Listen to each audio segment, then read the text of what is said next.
वो राहत की सांस लें उसके लिए सबसे पहले आप लोगों को क्या कहना चाहेंगे? अगर किसी पेशेंट को पहले से लंग में प्रॉब्लम है, वो लोग बहुत ज़्यादा इफेक्ट हो जाते हैं। तो ये AQI बढ़ना और एयर पॉल्यूशन बढ़ना is almost equal to smoking cigarette. Specially बच्चों के लिए मैं कहूँगा कि हैंड वॉशिंग करें। घर में ह्यूमिडिफायर का भी यूज़ कर सकते हैं, बिकॉज वो घर के एटमॉस्फेयर को थोड़ा ह्यूमिड रखेगा, मॉइस्चर रखेगा। नमस्कार, आज हम शुरू कर रहे हैं डराने वाले आंकड़ों से, लेकिन लेकर आपको जाएंगे समाधान तक। आंकड़े ये कहते हैं कि एक सिगरेट आपकी ज़िंदगी के 11 मिनट कम कर देती है। आंकड़े ये भी कहते हैं कि प्रदूषण में रहना आपकी ज़िंदगी के 7 साल कम कर देता है, यानी आप जितनी उम्र तक जी सकते थे उसमें से 7 साल माइनस कर दीजिए। डरिए नहीं, आज हम आपको बताएंगे कि आपको अपने वो 7 साल बढ़ाने कैसे हैं। तो आपकी लंबी उम्र की शुभकामना करते हुए आज हम ये विशेष पॉडकास्ट शुरू कर रहे हैं। हमारे साथ डॉक्टर कनिष्क कुमार हैं, जो कि पल्मोनोलॉजिस्ट हैं, मेट्रो हॉस्पिटल नोएडा से जुड़े हुए हैं। डॉक्टर साहब, बहुत बहुत स्वागत है आपका। मैंने अभी जो डिटेल्स दी हैं लोगों को, वो शायद लोगों को डरा रही होंगी और वो बेचारे सोच रहे होंगे कि सांस लें या ना लें। तो वो राहत की सांस लें उसके लिए सबसे पहले आप लोगों को क्या कहना चाहेंगे? आई थिंक जो आपने कहा कि जो फैक्ट्स हैं वो हमें समझना चाहिए, और इससे डरने की बजाय हमें ये सोचना चाहिए कि इससे फ़ाइट कैसे करें और अपने आप को प्रोटेक्ट कैसे करें, और इन आंकड़ों को पीछे की तरफ रिवर्स कैसे करें। आई थिंक इसमें हमारे हाथ में बहुत कैपेबिलिटीज़ हैं इसको कम करने की। इफ़ वी टेक केयर, अपने लंग्स का ध्यान अगर हम रखें, और भी मतलब वैक्सीनेशंस लगवाएं, पोल्यूशन से बचें, बहुत सारी तमाम सारी चीज़ें हैं जो मैं चाहूँगा कि ऑडियंस को पता चले आपके माध्यम से, ताकि वो इन चीज़ों से बच सकें और उसको रिवर्स कर सकें। तो डॉक्टर साहब ने जो बात कही है उसमें सबसे बड़ा लेसन ये है कि आप उसे रिवर्स कर सकते हैं। आपके हाथ में है कि आप अपनी ज़िंदगी के 7 साल बढ़ा भी लें, जिसको हम बताते हैं कि प्रदूषण कम कर रहा है। डॉक्टर साहब, अक्सर हम ये सुनते हैं कि अगर आप दिल्ली NCR में या फिर किसी प्रदूषण वाले इलाके में रहते हैं तो आप स्मोकिंग करें या ना करें, आपको उतना ही नुकसान हो रहा है। ये बात कितनी सच है? आई थिंक इस बात में कुछ हद तक तो सच्चाई है, क्योंकि जो AQI लेवल्स है, ख़ास करके अब इस वक्त जहाँ पे फेस्टिव सीज़न स्टार्ट हो रहे हैं, दशहरा आ गया, अब दिवाली आने वाली है, फायर क्रैकर्स और जो अभी पॉल्यूशन के लिए जो का कारण है, जो व्हीकल्स हैं, तो वो सब तो हमेशा पॉल्यूशन को बढ़ा ही रहे हैं। अगर इतने लंबे समय तक AQI ख़राब रहता है तो डेफिनेटली वो स्मोकिंग के रिस्क जितना ही है, और मे बी उससे ज़्यादा भी है। तो ऐसे में अगर किसी पेशेंट को पहले से लंग में प्रॉब्लम है, वो लोग बहुत ज़्यादा इफ़ेक्ट हो जाते हैं।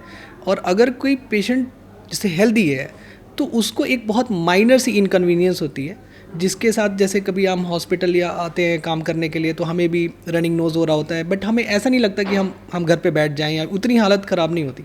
बट अगर किसी को लंग्स में पहले से प्रॉब्लम है तो ये AQI बढ़ना और एयर पॉल्यूशन बढ़ना is almost equal to smoking cigarette, और ये बहुत जानलेवा हो सकती है, क्योंकि सिगरेट में तो सिर्फ वो निकोटीन और वो सारी टार वाली चीज़ें जो हैम्पर करेंगी, बट ख़राब वेदर की वजह से इन्फेक्शंस होने का बहुत डर है, और वो इन्फेक्शन अगर सीवियर हो गए तो वो डेफिनेटली जानलेवा हो सकता है। इसका मतलब ये नहीं है कि अगर आप स्मोकिंग छोड़ना चाहते हैं तो ये खबर सुनने के बाद आप सोचें क्या फ़र्क पड़ता है। स्मोकिंग आपकी समस्या को बढ़ा रही है तो ऐसे नुकसान से तो दूर रहिए, वो बेहतर है। बहुत सारे लोग सोच रहे होंगे कि फिर क्या फ़र्क पड़ता है। इसमें एक बात और मैं जोड़ना चाहूँगा, जो आजकल करना बहुत ज़रूरी है, क्योंकि कुछ लोग स्मोकिंग को रिप्लेस करने के लिए वेपिंग का यूज़ करते हैं। सो वेपिंग तो और भी ज़्यादा हानिकारक है। वेपिंग एसोसिएटेड लंग इंजरी अगर आप इंटरनेट पे सर्च करेंगे तो वो काफ़ी हार्मफुल है और सीवियर है as compare to normal smoking. So अगर आप ये सोच रहे हैं कि स्मोकिंग को छोड़ करके वेपिंग कर लेते हैं तो आप बिल्कुल भी गलत हैं, और प्लीज़ इसको हमेशा अवॉइड कीजिएगा, और ये ऑल्टरनेटिव बिल्कुल भी नहीं है। हम तो देख रहे हैं आजकल टीनेजर्स, स्कूल गोइंग बच्चे, वो कहते हैं हम तो वेप करते हैं, हम सिगरेट नहीं पीते। So that's completely wrong. यही मैं आपके चैनल के माध्यम से कहना चाहूँगा आप ऑडियंस को, कि मेरी रिक्वेस्ट है आप सबसे कि वेपिंग को तो बिल्कुल भी कोई ऑल्टरनेटिव ना समझे। स्मोकिंग से कहीं ज़्यादा हानिकारक है वेपिंग करना। ओके, ई सिगरेट्स को किस तरह से आप देखते हैं? ई सिगरेट्स आर द सेम, मतलब जो लंग्स का डैमेज जितना वो कर सकते हैं वो डेफिनेटली स्मोकिंग से कहीं ज़्यादा भी मैं मानता हूँ, क्योंकि जो वेपिंग का ई सिगरेट्स है they are completely new things and people think कि ये बहुत सारी हेल्प करेंगी स्मोकिंग से बचने के लिए, बट अल्टीमेटली जो स्टडीज़ निकल के आई हैं वो ये बताती हैं कि दे आर, क्या वजह है कि वो उतना ही या उससे ज़्यादा नुकसान कर रही हैं? जो उसमें केमिकल्स यूज़ हो रहे हैं वो अंदर जब जा रहे हैं, एक्चुअली जो हमारे लंग्स को वैसे बनाया ही नहीं गया कि कोई दूसरे गैसेस अंदर जाए। तो इस तरीके के आर्टिफिशियल केमिकल्स जब अंदर जाते हैं तो वो न्यूमोनाइटिस कॉज करते हैं, इन्फ्लेमेशन कॉज करते हैं लंग्स का। तो वो इन्फ्लेमेशन कई बार इतना सीवियर हो जाता है कि वो हार्ड कर देता है लंग्स को। तो जब लंग्स हार्ड हैं तो जब आप सांस ले रहे हो तो वो सांस की ऑक्सीजन जो है वो खून में जाके मिलती है, बट वो लंग जो हार्ड हो गए इन्फेक्शन की वजह से या इन्फ्लेमेशन की वजह से, तो वो हवा आपके ब्लड स्ट्रीम में जा ही नहीं पाती। इस वजह से ऑक्सीजन की कमी हो जाती है लंग इंजरी की वजह से, और कई बार पेशेंट्स को वेंटिलेटर पर भी जाना पड़ सकता है। आप सोच रहे हैं आप फ़िक्र को धुएं में उड़ा रहे हैं, असल में आपकी ज़िंदगी धुएं में उड़ जाती है जब आप सिगरेट, ई सिगरेट, वेपिंग तमाम तरीक़ों से अपने आप को तसल्ली देते हैं कि चलो हमने स्मोकिंग के नुकसान को थोड़ा सा कम किया। ये डॉक्टर साहब ने आपको क्लियर किया कि ठीक ठाक नुकसान होते हैं। अब बात करते हैं उसकी जो लोग तो नहीं कर रहे लेकिन मौसम में मौजूद है, पोल्यूशन। अभी उत्तर भारत में जो मौसम है वो अगले 3-4 महीने चुनौतियों भरा रहने वाला है। पोल्यूशन के नुकसान को कम करने का क्या हमारे पास कोई तरीका है, सिवाय इसके कि हम बाहर ना निकलें? या ऑफ कोर्स गवर्नमेंट तो अपनी साइड से जो कोशिश कर रही है वो तो कर ही रही है, बट एज ए इंडिविजुअल हमें भी ध्यान रखना है कि हम अपनी साइड से क्या क्या कर सकते हैं। इसमें जो सबसे हेल्पफुल चीज़ें हैं कि आप अपने अंदर के एटमॉस्फेयर को एटलीस्ट क्लीन रखने की कोशिश करें, जिसमें आप एयर प्योरीफायर का यूज़ कर सकते हैं। घर में ह्यूमिडिफायर का भी यूज़ कर सकते हैं, बिकॉज़ वो घर के एटमॉस्फेयर को थोड़ा ह्यूमिड रखेगा, मॉइस्चर रखेगा, तो जिससे अगर किसी को खांसी आ भी रही है तो वो उसकी हेल्प कर सकता है। छोटी मोटी अगर किसी को खांसी हो रही है तो दे कैन यूज़ हनी को, और या फिर सॉल्ट वाटर गार्गल कर सकते हैं, जिससे स्वेलिंग या इन्फ्लेमेशन थोड़ी कम हो जाती है। बट अगर ये सारी चीज़ें बढ़ जाती है तो डेफिनेटली डॉक्टर को भी दिखाना ही चाहिए, क्योंकि बाकी सारी कॉजेज़ भी बहुत सारे होते हैं कॉफ के। और बचाव के लिए ऑफ कोर्स AQI देख के बाहर निकलें। If you are planning to go on a trip, अगर कहीं ट्रिप पे जाना चाह रहे हैं फ्रेंड्स के साथ या फैमिली के साथ, और ये इतना इंपॉर्टेंट नहीं है उस वक्त पे, तो उसको थोड़ा अवॉइड कर देना मेरे हिसाब से समझदारी का काम होगा। और AQI ऐसा है कि अगर अंदर की आपने प्यूरीफायर लगा लिया और AQI को देख करके आपने मॉनिटरिंग की, और आसपास अगर कोई कंस्ट्रक्शन हो रहा हो या कोई पोल्यूटेड एरिया हो और आपको पता हो और आपके पास कोई हो ऑप्शन सेकंड घर का, जो कोई रिलेटिव है, तो आप थोड़े समय के लिए शिफ्ट हो जाएं तो वो ज़्यादा बेटर रहेगा। और एक आखिरी बात मैं कहना चाहूँगा कि जो घर में सीलन वगैरह पड़ जाती है कई बार, तो कोई अगर एस्थमा के पेशेंट्स हैं पहले से या किसी को लंग्स की प्रॉब्लम है, तो वो जो सीलन है वो कहीं ना कहीं बहुत हर्ट करती है लंग्स को, और फंगल इन्फेक्शन होने का भी खतरा बढ़ जाता है वैसे सिचुएशंस में। तो अगर आपके घर के आसपास सीलन है तो उसको अभी रिप्लेस करवा लीजिए, बिकॉज पॉल्यूशन बढ़ने वाला है और ठंड भी आने वाली है। तो देखिए छोटी छोटी चीज़ें हैं जो आप अपने घर में रहते हुए ख्याल भी नहीं रखते होंगे कि सीलन आपको परेशान कर सकती है। AQI मतलब एयर क्वालिटी इंडेक्स की तरफ अगर आप नज़र दौड़ाएंगे और साथ साथ ये भी देखेंगे कि घर के आसपास कोई ऐसी कंस्ट्रक्शन तो नहीं हो रही है जो आपको बाहर निकलने के लिए चुनौती है, या कहीं ऐसी जगह आप जा रहे हैं जहाँ कंस्ट्रक्शन हो रही है, उसे आप अवॉइड कर सकते हैं। ये वो चीज़ें हैं जो आप बदल सकते हैं। एयर क्वालिटी जी एक और चीज़ मैं ऐड करना चाहूँगा, और इनफैक्ट 2 चीज़ें हैं जो प्लीज़ बुरा मत मानिएगा इस चीज़ का, कि पेट एनिमल भी जो है आपके घर में, कई लोगों को उनके भी जो बाल होते हैं पेट एनिमल के, उनसे भी एलर्जी होती है। उनको पता नहीं होता, बट इतना प्यार होता है कि उनको कोई हक करके सो जाता है, कोई उनको वो सोफे पे चढ़ते हैं, बेड्स पे चढ़ते हैं, तो कहीं ना कहीं वो एलर्जी क्रिएट होता रहता है, और अगर आपके लंग्स को वो कंटिन्यूसली डैमेज करेगा तो बहुत प्रॉब्लम हो जाएगी। दूसरा कि ये जो न्यूज़पेपर्स में भी आजकल अब आने लग गया है, I was searching for it, कि हाइपर सेंसिटिविटी न्यूमोनाइटिस एक डिजीज़ होती है। उसमें क्या होता है कि फेफड़े जो है सिकुड़ने लगते हैं, अगर हम आम भाषा में बात करें, और ये इतना सीवियर हो सकता है कि आपको ऑक्सीजन पे भी जाना पड़ जाए, और इसमें लंग ट्रांसप्लांट की भी नीड हो सकती है, इतनी ख़राब हो जाती है। और ये क्यों होती है? जो कॉमन सी चीज़ होती है पिजन फीडिंग की वजह से। तो पिजन के जो फेदर्स हैं या उनकी जो ड्रॉपिंग्स हैं, उससे उससे बच के रहिए प्लीज़। मैं मानता हूँ कि ठीक है, अगर आपको प्यार है पिजन से, आप खाना वाना दे दीजिए उनको कहीं एक पर्टिकुलर एरिया में जहाँ पे उनका गैदरिंग होता होगा, बट अपने घर के आसपास पिजन अगर आपके बैठ रहे हैं तो ये बहुत ही सोचने वाली बात है और इसको प्लीज़ अवॉइड कीजिएगा। हमने बहुत सारे ऐसे पेशेंट्स देखे जो पिजन फीडिंग की वजह से लाइफ लॉन्ग ऑक्सीजन पर चले गए। कबूतर इतने सारे हैं कि वो भी एक समस्या है। पर चलिए उसके समाधान के बारे में आप सोच सकते हैं कि आप जाली लगाएंगे, कैसे उनसे बचेंगे, और दूर से पशु और पक्षियों का प्रेम बना के रखिए। बीमारी तक उसको दावत देने की ज़रूरत नहीं है। अभी हम बात कर रहे हैं उस मौसम की जिसमें हम पहुंच रहे हैं उत्तर भारत में, जहां प्रदूषण लंबे समय तक हमारे साथ रहने वाला है। ऐसे मौसम में डॉक्टर साहब, अक्सर हम जब डॉक्टर्स से बात करते हैं तो वो कहते हैं रेस्पिरेटरी हाइजीन का ख्याल रखिए। आम लोग सोचते हैं कि गला कैसे साफ़ रखना है या कैसे हमें उस हाइजीन को मेंटेन करना है, उसके लिए आप क्या टिप्स देना चाहेंगे? रेस्पिरेटरी हाइजीन में जो सबसे इम्पॉर्टेंट पार्ट है, स्पेशली बच्चों के लिए मैं कहूँगा कि हैंड वॉशिंग करें, क्योंकि फ्लू जो इन्फ्लुएंज़ा है वो बहुत कॉमन होता है स्कूल्स में और आमतौर की सोसाइटीज़ में।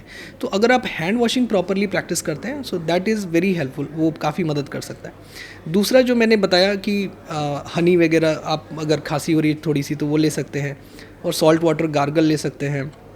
गुड प्रैक्टिसेस में ह्यूमिडिफायर और एयर प्योरीफायर का भी यूज़ करना बहुत ज़रूरी है। बट इसमें सबसे इम्पॉर्टेंट पार्ट है कि वैक्सीनेशन कई बार लोगों को लगता है कि सिर्फ बच्चों के लिए होता है, क्योंकि ऑफ कोर्स माँ बाप तो बहुत बच्चों से प्यार करते हैं तो बच्चों का तो लगवा ही देते हैं, उसकी चिंता मुझे भी नहीं है, मुझे पता है आप कर लेंगे। बट एडल्ट वैक्सीनेशन ऐसी चीज़ है कि जो इग्नोर है, अभी काफ़ी इग्नोर्ड है, क्योंकि मुझे कई बार पेशेंट्स को समझाने में बड़ी टाइम लग जाता है कि आप वैक्सीनेशंस लगवाइए। तो अब एडल्ट वैक्सीनेशंस में शिंगल्स आपने देखा होगा, अमिताभ बच्चन जी भी शायद ऐड करते हैं उनका, क्योंकि वो अवेयरनेस फैला रहे हैं। So I am very happy with that, क्योंकि वो इतना पेनफुल होता है अगर आपको वो इन्फेक्शन हो गया हर्पीस का, कि वो कहते हैं कि लेबर पेन से भी ज़्यादा पेनफुल होता है। तो वैक्सीनेशन लगवाइए। इन्फ्लुएंज़ा का वैक्सीनेशन हर साल लगना चाहिए, और कहीं जहाँ पे ज़्यादा है इन्फ्लुएंज़ा वहाँ पे 2 बार भी लग सकता है। और निमोनिया का वैक्सीनेशन 65 ईयर के ऊपर वाले लोगों को खास करके लगवाना चाहिए, और उससे पहले वाले लोग भी लगवा सकते हैं। डिप्थीरिया टीडैप का भी जो है अब धीरे धीरे इम्यूनिटी कम होती जा रही है, तो उसको फिर से लगवाना है। ये हमारे वैक्सीनेशन की गाइडलाइंस में है ये सारी चीज़ें। और जो अस्थमा COPD के जो पेशेंट्स हैं उनमें कोविड-19, टीडैप, निमोनिया और ये शिंगल्स बहुत बहुत ज़्यादा ज़रूरी है। तो ये उस वैक्सीनेशन की बात हो रही है जो मैंडेटरी इम्यूनाइजेशन चार्ट में तो नहीं है, लेकिन बढ़ती उम्र के साथ साथ आपको बहुत सारी बीमारियों से बचाने में मदद कर सकते हैं। इसका फैसला हम आप पर छोड़ते हैं। आपने ह्यूमिडिफायर की बात की डॉक्टर साहब। ह्यूमिडिफायर के एक ऑल्टरनेटिव के तौर पे हमने घरों में देखा, लोग सोचते हैं कि पानी रख लो, पतीले में रख लो, बाल्टी में रख लो। ये किस तरह से ये काम आता है, नहीं आता है? I think it's a good idea. अभी मैं सोच के देख रहा हूँ, टू बी वेरी ऑनेस्ट, मैंने कभी इस बारे में सोचा नहीं, बट अभी सोच के मैं देख रहा हूँ तो मुझे तो ये सही आइडिया लग रहा है। हालांकि इसके बारे में मुझे खुद भी काफ़ी नॉलेज लेनी पड़ेगी कि इसका कोई साइड इफ़ेक्ट तो नहीं है। आई डोंट थिंक सो होना चाहिए, but yes it sounds good. कुछ लोग विंटर्स में जब ड्रायर यूज़ करते हैं या हीटर्स यूज़ करते हैं तो वो साथ में पानी रखते हैं ताकि ह्यूमिडिटी कम ना हो। तो आई थिंक ये तरीका काम करता होगा। बिल्कुल, आई थिंक मैं खुद ट्राई करूँगा इसे। टू बी वेरी ऑनेस्ट, अगर मैंने नहीं किया तो मैं ज़रूर कमेंट नहीं दैट्स ट्रू, बिकॉज अगर मैंने यूज़ नहीं किया तो मैं इसके बारे में कमेंट तो नहीं करूँगा। But yes, I think it's a good idea, because कई मेट्रो सिटीज़ में तो खास करके लोग हीटर यूज़ करते हैं विंटर्स में, और उसमें अगर ये जो समस्या है दैट इज़ वेरी कॉमन। खास करके वो लोग जो ब्लोअर यूज़ करते हैं, ऑयल हीटर जो यूज़ करते हैं, उसमें तो थोड़ा ठीक रहता है atmosphere. But yes, that's a good idea. Air purifiers की आपने बात की। बहुत लोग एयर प्यूरीफायर्स को लेके ये सोचते हैं कि हमारे रूम तक तो ठीक है, लेकिन जब हम बाहर निकल रहे हैं तो कहीं हम ऐसा ना हो कि हम इतने ज़्यादा प्रोन हो उस वक्त कि बाहर का एयर क्वालिटी इंडेक्स हमारे हाथ में नहीं है। तो एयर प्यूरीफायर एक कमरे के कन्फाइंड एरिया में हमें क्या फ़ायदा देता है? देखिए, एयर प्यूरीफायर ऐसा तो नहीं है कि पूरी वो सिचुएशन ही चेंज कर देगा, क्योंकि बाहर तो हमें निकलना ही है। बट हमें तो ये देखना है कि हम कितना बच सकते हैं। अगर हम 100% में से अगर 10% भी बच रहे हैं तो क्यों ना बचें, मेरा ये कहना है। बाहर जाना को तो हम अवॉइड नहीं कर सकते, बाहर तो हमें जाना ही है सब्ज़ी खरीदने के लिए, अपने काम करने के लिए, बच्चों को स्कूल ले जाने के लिए, लाने के लिए। तो ऐसी चीज़ों को अवॉइड नहीं कर सकते बिल्कुल। और लेकिन अगर रूम में जहाँ पे, क्योंकि वो एक ऐसी जगह है जहाँ पे आप अपने दिन का कम से कम 8 घंटा तो बिताते ही हैं सोते समय, और अगर छुट्टी रहती है तो शायद थोड़ा और। तो इसलिए एयर प्यूरीफायर अगर थोड़ी बहुत भी मदद करता है तो वो ज़रूर लगवाना चाहिए मेरे हिसाब से, स्पेशली उन पेशेंट्स में जिनको पहले से ही लंग डिजीज़ है, क्योंकि वहाँ पे रिस्क लेना मेरे लिए बहुत ही वो हो जाता है कि नहीं लेना चाहिए। क्योंकि लोग ये नहीं समझते कि अगर किसी को एक बार भी इन्फेक्शन हो गया तो जो हॉस्पिटल लाने और एडमिशन कराने और दवाइयों का जो कॉस्ट है उससे कम एयर प्यूरीफायर आ जाएगा, उसमें 20 यूरो से ज़्यादा एयर प्यूरीफायर आ जाते हैं। So precaution is always better and it's always better than cure. So definitely better than treatment, sorry. तो डेफिनेटली आप प्रिकॉशंस को हैंडल कीजिए, अगर उसमें थोड़ी बहुत भी मदद मिलती है तो उसमें कोई बुरी बात नहीं है मेरे हिसाब से। तो एयर प्यूरीफायर लगवा लेने में खास तौर पे दिल्ली एनसीआर के एरियाज़ में जहाँ पोल्यूशन सारी सीमाएं लांघ जाता है अक्टूबर नवंबर के महीने में, तो उसमें कोई बुराई नहीं है, वो आपको आगे तक काम आएगा, वन टाइम इन्वेस्टमेंट है जिसे आप कर सकते हैं। ये तो हुई बात सर्दियों में जो प्रदूषण है जिसको आप कुछ हद तक टैकल कर सकते हैं। बहुत सारे लोग डॉक्टर साहब एक्सरसाइज करते हैं तो उन्हें ये लगता है कि विंटर्स में कैसे करें एक्सरसाइज, तो उसके लिए सही समय, सही एनवायरनमेंट आप क्या सजेस्ट करेंगे? इसमें तो मैं बड़ा अच्छा क्वेश्चन है ये आपका। इसके तो दो पहलू हैं। पहले तो कि लंग्स के जो पेशेंट्स हैं उनकी बात कर सकते हैं, उनमें एक्सरसाइजेस। सो बहुत सारे लंग्स के पेशेंट जो हैं वो एक्सरसाइज के लिए बड़ा उनको लगता है कि एक्सरसाइज नहीं करनी चाहिए, उससे और सांस फूलने लग जाएगी, बट ये गलत है। लंग्स में ऑलरेडी जिनको बीमारी है उनको तो और भी एक्सरसाइजेस करनी चाहिए ताकि ये जो मसल्स हैं, हमारे रेस्पिरेटरी मसल्स हैं, वो स्ट्रांग हो, ताकि जब आप सांस लें तो ये आपको हेल्प करे सांस लेने और छोड़ने में। तो एक्सरसाइज तो करना ही चाहिए, खास करके जिनको बहुत वीकनेस है, आईएलडी या सीओपीडी या एस्थमा करके कोई बीमारी अगर है तो उनको। दूसरी बात, हम नॉर्मल लोगों की बात करें तो नॉर्मल लोगों में तो एक्सरसाइज करना ही है, बट येस अगर कोई पेशेंट है एस्थमा का सपोज और उनका ट्रिगर है कोल्ड वेदर, तो उस सिचुएशन में हम कोल्ड वेदर को तो ज़रूर ही अवॉइड करें तो बेटर होगा, बिकॉज एस्थमा की वजह से, कोल्ड वेदर की वजह से एस्थमा बढ़ जाएगा। तो कोल्ड वेदर अगर ज़्यादा है तो आप प्लीज़ उसको पहले प्रोटेक्ट कीजिए और उसके बाद एक्सरसाइज के बारे में सोचिए। दूसरा ये है कि कुछ पेशेंट्स में एक्सरसाइज के बाद एस्थमा हो जाता है, जिसको हम एक्सरसाइज इंड्यूस्ड एस्थमा कहते हैं। उन पेशेंट्स को भी अपने सिम्टम्स को समझने की ज़रूरत है। तो अगर आपको इस तरीके की कोई फीलिंग आ रही है कि आप एक्सरसाइज कर रहे हो तो आपकी जो सांस की नली है वो सिकुड़ जा रही है, या वीजिंग साउंड आ रही है, विस्लिंग साउंड आ रही है छाती में, या सांस लेने में प्रॉब्लम फील हो रही है, तो उसको इग्नोर ना करें कि शायद ऐसे ही हो रहा होगा, एक्सरसाइज से हो रहा होगा, ठीक हो जाएगा अपने आप। इस तरीके की बातें ना सोचें और अपने डॉक्टर से कंसल्ट करें, जो भी आपके नियर बाई फिजिशियन या पल्मोनोलॉजिस्ट हैं। तो और स्पायरोमेट्री करके टेस्ट है, चेकअप्स होते हैं, तो उसमें कम से कम हमें ये पता चल जाएगा अगर आपको एस्थमा है तो आप इन्हेलर्स वगैरह ले सकते हो। तो इन्हेलर्स खास करके मैं बता दूं कि एडिक्शन नहीं डालते हैं और वो आपके सांस की नली जो छोटी हो जाती है उसको चौड़ा करने में आपकी मदद करते हैं ताकि सांस आप आराम से ले पाएँ। इन्हेलर्स की आदत नहीं पड़ती है, मान लें हम? एब्सोल्युटली, ये तो बहुत बड़ा मिथ है और मैं कई बार पेशेंट्स को समझाता हूँ, क्योंकि उनको लगता है कि एक बार हमने अगर इन्हेलर ले लिया तो ज़िंदगी भर लेना पड़ेगा। तो वही चीज़ है कि आपको अगर प्रॉब्लम है तो उसका तो ट्रीटमेंट लेना ही पड़ेगा ना, और ज़िंदगी भर नहीं लेना होता, उसको हम डोज को भी कम करते रहते हैं आपकी सिम्टम के हिसाब से। सिम्टम कम हो रहे हैं उसको भी कम कर रहे हैं। तो एस्थमा ऐसा है कि रिवर्स नहीं कर सकते हम, उसको कंट्रोल ज़रूर कर सकते हैं। मैं हमेशा एग्जांपल देता हूँ कि बहुत सारे एथलीट्स हैं, फुटबॉलर्स हैं, क्रिकेटर्स हैं जिनको एस्थमा होते होंगे लेकिन वो खेलते हैं, अपनी डेली एक्टिविटीज़ कंटिन्यू करते हैं। सो ऐसा कुछ भी नहीं है कि आपको आदत डल जाएगी, लेकिन अगर आप नहीं लेंगे तो फिर बहुत ज़्यादा भुगतान करना पड़ सकता है। वही जो मैं दोबारा कहूँगा कि हॉस्पिटलाइजेशन भी हो सकता है इसकी वजह से, एक्सेसरबेशन हो सकता है, तो वो कहीं ना कहीं आपके हेल्थ को मेंटली और फिजिकली और फाइनेंशियली भी अफेक्ट कर देगा। इसलिए प्लीज़ एस्थमा के इन्हेलर्स के साथ कॉम्प्रोमाइज़ नहीं कीजिए और ये बिल्कुल आदत नहीं डालते, और प्लीज़ इसका लेना बहुत बहुत बहुत ज़्यादा ज़रूरी है। हाँ, बट अब कुछ बायोलॉजिकल्स मेडिकेशंस आ रहे हैं जिससे हम कोशिश कर रहे हैं कि एस्थमा को बिल्कुल ही रिवर्स कर दिया जाए और ज़ीरो पर ला दिया जाए, जैसे कि हम बाकी चीज़ों को करते हैं। बट उसमें अभी बहुत सारी स्टडीज़ होनी बाकी है, डेवलपमेंट्स हो रही हैं, और अभी भी हम देते हैं बायोलॉजिकल इंजेक्शंस, थोड़ी कॉस्टली होते हैं बट इंश्योरेंस में वो कवर हो जाते हैं। सो बहुत सारी डेवलपमेंट्स हैं, बट यस, इन्हेलर्स को तो बिल्कुल ही आप क्विट नहीं कर सकते। सांस के जो मरीज़ होते हैं उनको एक्सरसाइज के तौर पर अक्सर वो जो बॉल्स होती हैं ऊपर नीचे करने के लिए रेस्पायरोमीटर्स दिए जाते हैं।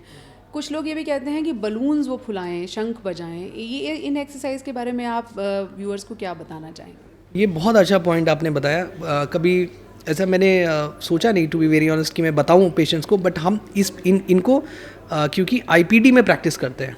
आईपीडी मतलब जब पेशेंट एडमिटेड होता है तो क्या होता है कि उनमें कार्बन डाइऑक्साइड कभी कभी बढ़ने लगती है, उनकी सीओपीडी की बीमारी की वजह से या कोई भी लंग वीक होने की वजह से। तो वो कार्बन डाइऑक्साइड बढ़ने की वजह से उनको चक्कर सा आने लगता है, अलर्टनेस कम हो जाती है और कई बार उनको वेंटिलेटर पर भी लेना पड़ जाता है। उसका सॉल्यूशन है कि बाईपेप मशीन लगाना। बाईपेप मशीन एक मास्क जैसा ऐसा होता है और उससे क्या होता है कि वो प्रेशर से हवा अंदर जाती है, सांस की नली खोल देती है और प्रेशर से हवा बाहर भी निकाल देती है कि कार्बन डाइऑक्साइड जो अंदर है आपके वो बाहर भी निकल जाए। बट अब क्या है कि बहुत सारे पेशेंट्स को बड़ी प्रॉब्लम होती है वो लगाने में, या फिर कुछ पेशेंट्स जो गरीब हैं वो नहीं खरीद पाते क्योंकि उसकी कॉस्ट थोड़ी ज़्यादा है। तो वैसे पेशेंट्स में हम क्या करते हैं, जो कॉपरेट नहीं करते हैं या जो नहीं खरीद पाते, उनमें हम ऐसे वो सिरिंज में बलून लगा करके उनको बोलते हैं कि फूंकने के लिए सिरिंज में, ताकि बलून फूले। तो उससे क्या है कि अंदर का जो कार्बन डाइऑक्साइड है वो भी बाहर निकलने लगता है।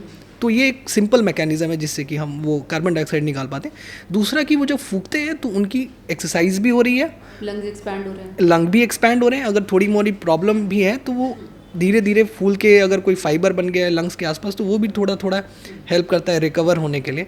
तो ये इंसेंटिव स्पायरोमेट्री जिसकी आप बात कर रही थी और बलून की, ये दोनों ही बहुत अच्छा सिंपल तरीका है लंग्स को कसरत कराने का। तो घर में जब बर्थडे पार्टीज़ होती हैं या कहीं आप ऑर्गेनाइज़ करते हैं तो आजकल तो पार्टी प्लानर्स आके बलून लगा देते हैं। थोड़ी मेहनत आप भी कीजिए, सांसों की एक्सरसाइज भी हो जाएगी। ये तो हुई सांस के मरीज़ों की बात। आजकल हम ये देख रहे हैं कि अभी ये बुखार का सीज़न चल रहा है, अलग अलग तरह के फ़ीवर, फ्लू। लोग परेशान इस बात से हैं कि एक तो ये पहचानना कि मेरा बुखार कौन सा है। अब इतनी तरह के बुखार और इतना एक फ़ीवर प्रोफाइल टेस्ट और दुनिया जहान की चीज़ें हैं, तो बुखार को पहचानना आप लोगों के लिए एज डॉक्टर्स कितनी बड़ी चुनौती है? देखिए, बुखार मैं हमेशा पेशेंट को समझाता हूँ कि बुखार कोई बीमारी नहीं है। तो बुखार तो किसी कारण की वजह से आ रहा होगा। अब कारण क्या है? कारण कुछ हो सकते हैं, जैसे कि किसी को इन्फेक्शन हो, सबसे कॉमन कारण है। बट इन्फेक्शन भी कौन सा होता है? या तो बैक्टीरिया हो सकता है, या तो फंगस हो सकता है, या तो वायरस हो सकता है। अब फंगल इन्फेक्शन जो है ये आमतौर पे कीमोथेरेपी वाले पेशेंट्स या जो बहुत ओल्ड पेशेंट जिनकी इम्यूनिटी कम है, अगर कोई 20 साल का लड़का आएगा फीवर लेके, मैं उसमें फंगस सबसे लास्ट में सोचूंगा, ये हो ही नहीं सकता अनलेस कि उसको डायबिटीज़ ना हो या फिर कुछ ऐसी इम्यूनिटी कम ना हो। सबसे कॉमन अगर हम बात करें आजकल तो वायरस है, कॉमन कोल्ड जिसको बोलते हैं, that is the most common organism जो वायरस है जो कॉज कर रहा है ये कॉमन कोल्ड।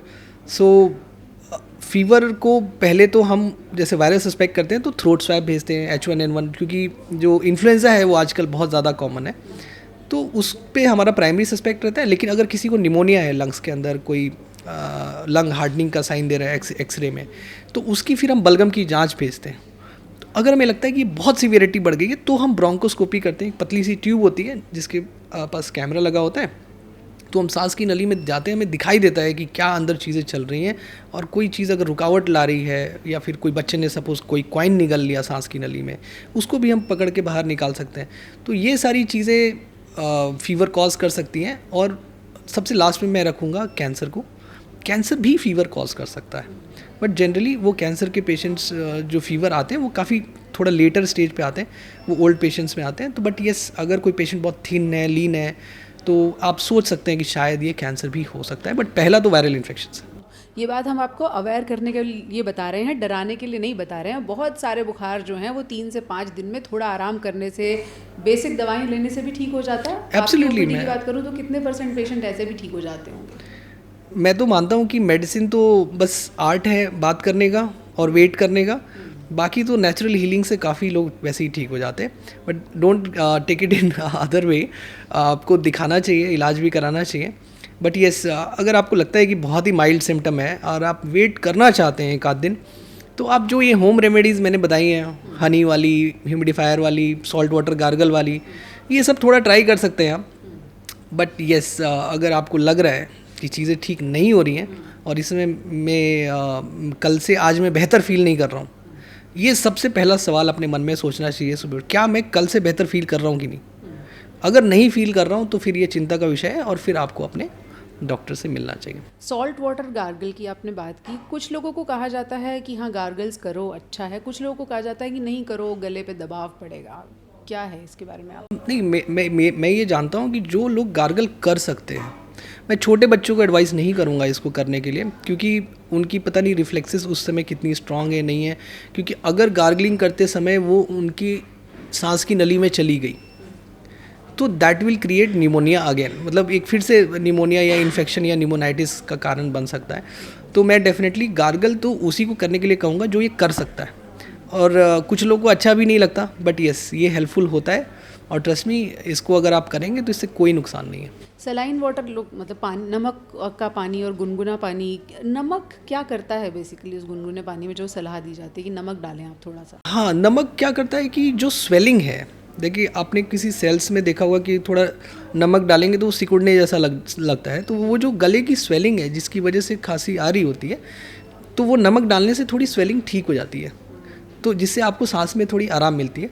बट ये घरेलू नुस्खे हैं, और इसको थोड़ी बहुत परेशानी में राहत दे। हाँ, थोड़ी बहुत परेशानी में आप इसको यूज़ कर सकते हैं। जैसे आपने कहा सिम्टम्स तो माइल्ड हैं तो ठीक भी हो जाते हैं, लेकिन इस बार हम देख रहे हैं बहुत लोग शिकायत कर रहे हैं कि सिम्टम्स लंबे समय तक परसिस्ट कर रहे हैं, चाहे वो खांसी है, गला ख़राब है, ज़ुकाम है, वो लंबे समय तक चल रहा है, बुखार भी 3 से 5 दिन की जगह हफ्ते से 10 दिन 15 दिन ले रहा है, ऐसा क्यों हो रहा है? ऐसा क्यों हो रहा है थोड़ा कहना मुश्किल है, क्योंकि वायरल के जो स्ट्रेन्स होते हैं वो थोड़े डिफरेंट हो जाते हैं हर समय, वो म्यूटेट होते रहते हैं। बट यस, इसमें मैंने खुद पर्सनली ऑब्ज़र्व किया है, जो हमारे पेशेंट्स हैं उनमें खांसी रहती है। पहले जल्दी ख़त्म हो जाती थी, बट रिसेंटली मैंने 7-8 मंथ से ये नोटिस किया है कि कुछ लोगों को खांसी 15 दिन रह रही है, कुछ लोगों को 20 दिन रह रही है। तो खांसी को ऐसे समझते हैं कि अगर लंग्स में एक प्रोटेक्टिव मैकेनिज्म है कि अंदर कुछ गया तो हम खांस के उसको बाहर निकाल दें ताकि कोई ख़राब चीज़ अंदर ना जाए। तो अब लंग्स में कोई थोड़ी सी भी अगर प्रॉब्लम होगी तो वो डेफिनेटली हमको कॉफ करने के लिए बोलेगी, रिफ्लेक्स ऐसा लाएगी। सो जैसे जैसे प्रॉब्लम ठीक होती जाएगी लंग्स की, खांसी की इंटेंसिटी भी धीरे धीरे कम होती जाएगी। आपको मैं हमेशा फिर से कहूँगा, यही सोचना है कि क्या आप कल से बेटर हैं या नहीं है। अगर कोई खांसी 2-3 हफ्ते से ज़्यादा चल रही है तो डेफिनेटली सबसे most common cause tuberculosis TB हो सकता है, और अगर वो नहीं भी हुआ तो बहुत सारे कारण हो सकते हैं। हो सकता है कि कोई सांस की नली को कंप्रेस कर रहा हो, कोई ट्यूमर कंप्रेस कर रहा हो, तो इसके लिए इन्वेस्टिगेशंस, एक्सरे वगैरह करना, सीटी स्कैन वगैरह करना बहुत इंपॉर्टेंट है। बट हाँ, अगर आपको डायग्नोसिस हो गया है कि आपको वायरल इन्फेक्शन था और खांसी ठीक नहीं हो रही है, तो कुछ नहीं करना, थोड़ा पेशेंस रखिए, आप डेफिनेटली ठीक हो जाएंगे।